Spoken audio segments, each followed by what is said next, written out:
A recent report stated, in the last year, 2/3 of practicing U.S. Christians have switched churches, started visiting a new church, or stopped attending church altogether.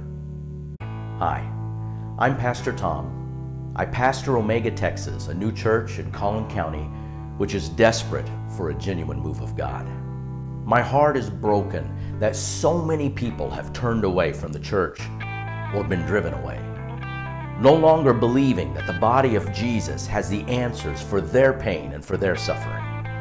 They are doubtful that they can find answers to their questions on life or healing for their wounded hearts or fulfill the vision which God has placed inside of them.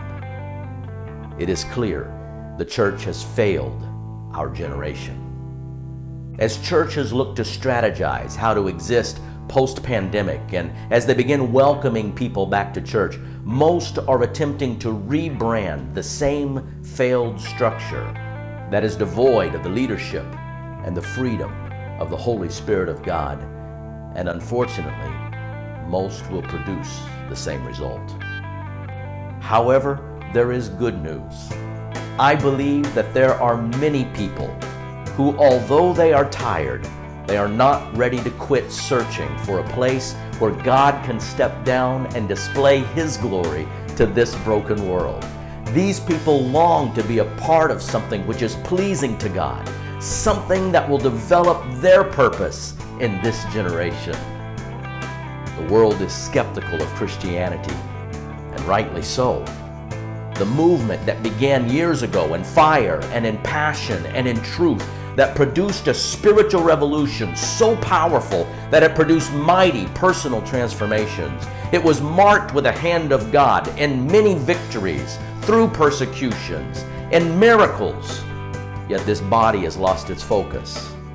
And like the Laodiceans, the church of this generation self-reports as a success, pointing to its big box churches, its large crowds, the weekly concerts and motivational talks. And they say they are successful and in need of nothing. Yet Jesus inspects the same activity, the same crowds, the same concerts, the same motivational speeches, and pronounces them as poor, miserable, blind, and wearing worn-out clothes. Yes, the world is skeptical of Christianity, and rightly so. Yet this same world is still seeking Jesus. At Omega, Texas, we believe that all Jesus was in the world, He purposed that His church should be in our generation.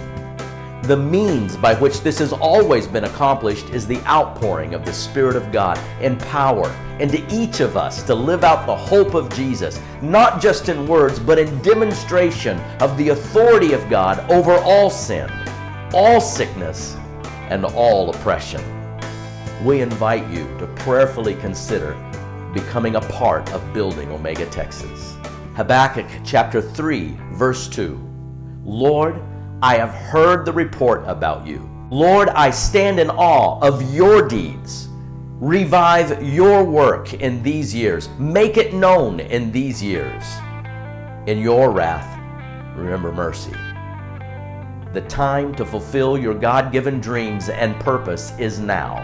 The time to make your new beginning is today. The world needs to see this body of Jesus in operation, empowered by and led by the Holy Spirit. This and this alone will meet the needs of the human heart. We welcome you to our inaugural service, Saturday night, June 5 at 6 p.m. Let's you and I and the Holy Spirit make a beginning of something that matters to God. I hope to see you soon.